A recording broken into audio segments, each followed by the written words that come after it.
Hi there, I'm Coach Kenneth. And I'm Coach Victoria. And in this video, we're going to be talking to you about, is your ex happier without you? I know mine aren't. I'll tell you that much. In the long run, they all lost out.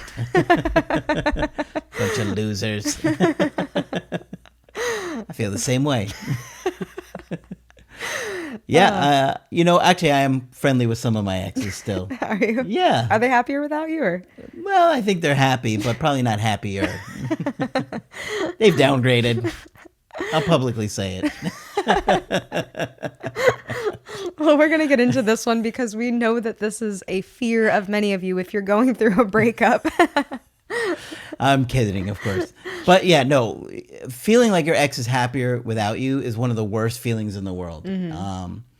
Especially if they start dating somebody else right away, you know? Yeah. It's like when you find out your ex is dating someone else, that is like the worst feeling. Because now it's like, first of all, I can't believe you ended this. Mm-hmm. Now it's like, you think that person is better than me? Oh yeah, you enjoy spending more person? time with somebody else? Beaky Buzzard?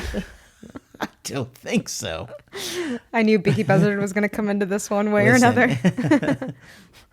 You've seen the pictures. Maybe he had a great time, you know? Maybe he was very funny. Well, if he's so great, then why did he break up with her like 3 months later? I don't know. You got to ask him. Exactly.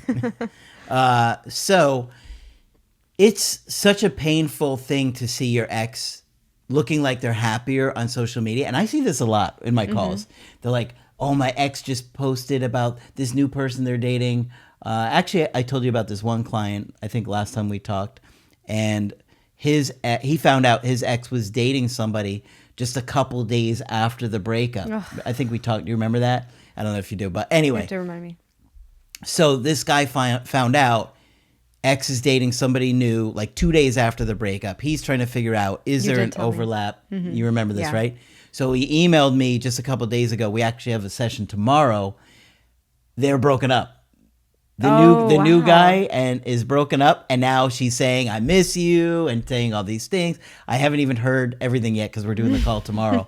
But so he saw all these posts about her looking so happy. Mm-hmm. Trust me, I saw the post. You saw the post. I saw the post, yeah. You saw the post. I showed it to you. Looking so happy, and she's so great, and they're so affectionate with each other, and then it fell apart like a month later. Wow. So this happens a lot. Your ex rebounds, and it's devastating to see your ex looking so happy and excited about somebody new, but then it completely falls apart. Oh, yeah. And don't believe everything that you see on social media. We know that it seems so real, and sometimes social media is the only connection you have between you and your ex, and so everything is magnified out of proportion. But don't believe what you see. Don't believe everything you see. Reality is so much different than just a photo that's filtered and edited and curated. So we can get an impression and we can have an idea of what's going on, but we don't have the whole picture. So remind yourself of that. Yeah, it's really tough. But in that moment, you have to keep telling yourself, this is what they want other people to see. Mm-hmm. But it doesn't mean that when they go to sleep at night that, they're happy. Mm-hmm. It doesn't mean that they haven't struggled a lot during that day. It just means in that moment in time that they're showing off to their audience that they're doing well.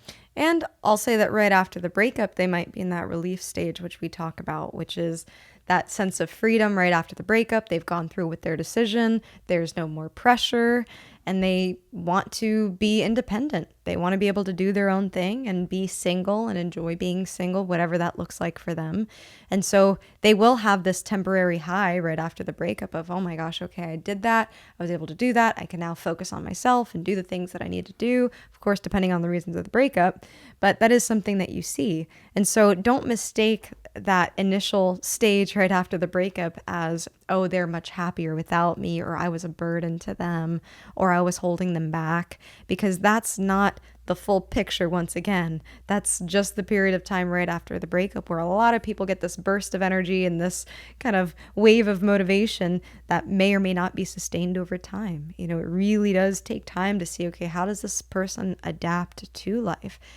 Realistically, maybe there were things in the dynamic that might have been holding one or both of you back, and that's just reality. Sometimes there are patterns that we have that can impact our partner and vice versa. And so we have to be aware of that. But sometimes we are quick to jump to, oh my gosh, this was all my fault and they are just thriving without me. We're quick to blame ourselves.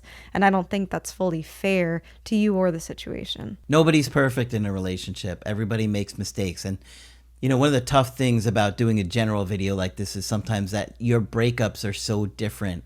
Whereas, some of you were in relationships where maybe you were an amazing partner and it's really all about their issues, while some of you are in situations where you were doing problematic behavior or selfish behavior, and you really did things to upset them and made them lose interest.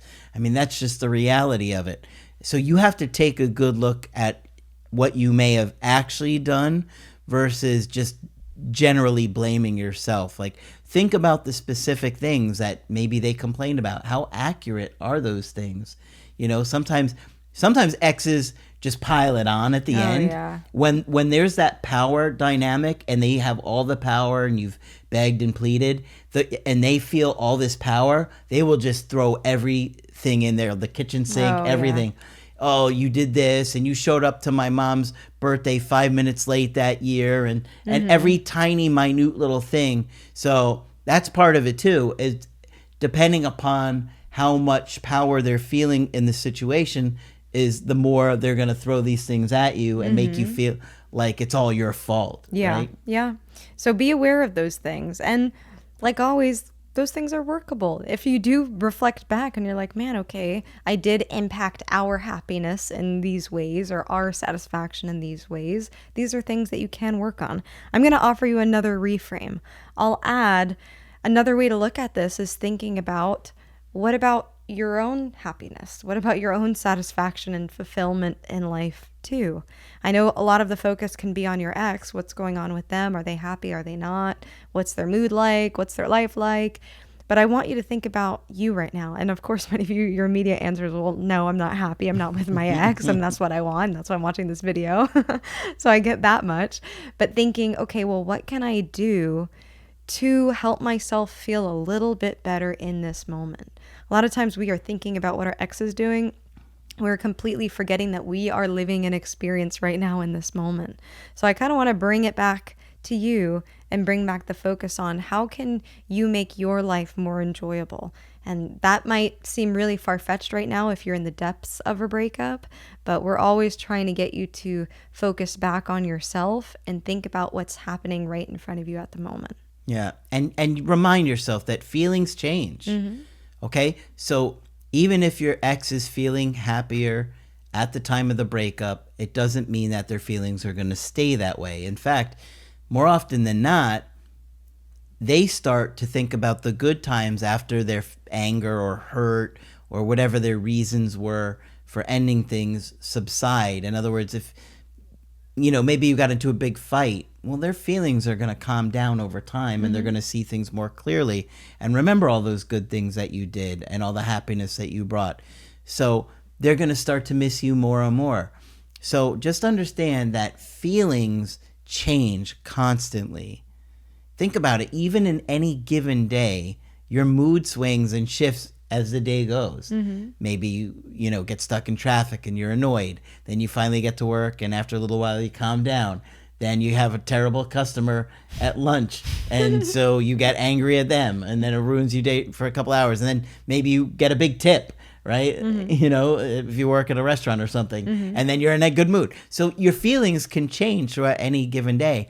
And so don't think that just because they're looking happy now, maybe on social media or whatever, that it's going to stay like that. Even if they do look like they're happier with a new person now, I think most of the time that falls apart. And I'll even add the difference between happiness and fulfillment. I know I used those almost interchangeably just a moment ago, but there can be a difference between that happiness in the moment versus something that does bring you longer term fulfillment. So I wanted to point that out too, that someone can be maybe enjoying a season of their life or looking happier, but there's deeper levels to things in life too. We want you to consider that for yourself as well. All right. Hopefully this one's been helpful to you. If you'd like to get our help personally, you could do that on my website, askcraig.net. I do email coaching and I do Zoom calls. Coach Victoria is also available for Zoom calls. I'm here as long as you need some help. Just click on her name on the top of the website to schedule with her. That's it for this video. I'm Coach Craig Kenneth. And I'm Coach Victoria. And we will talk with you soon.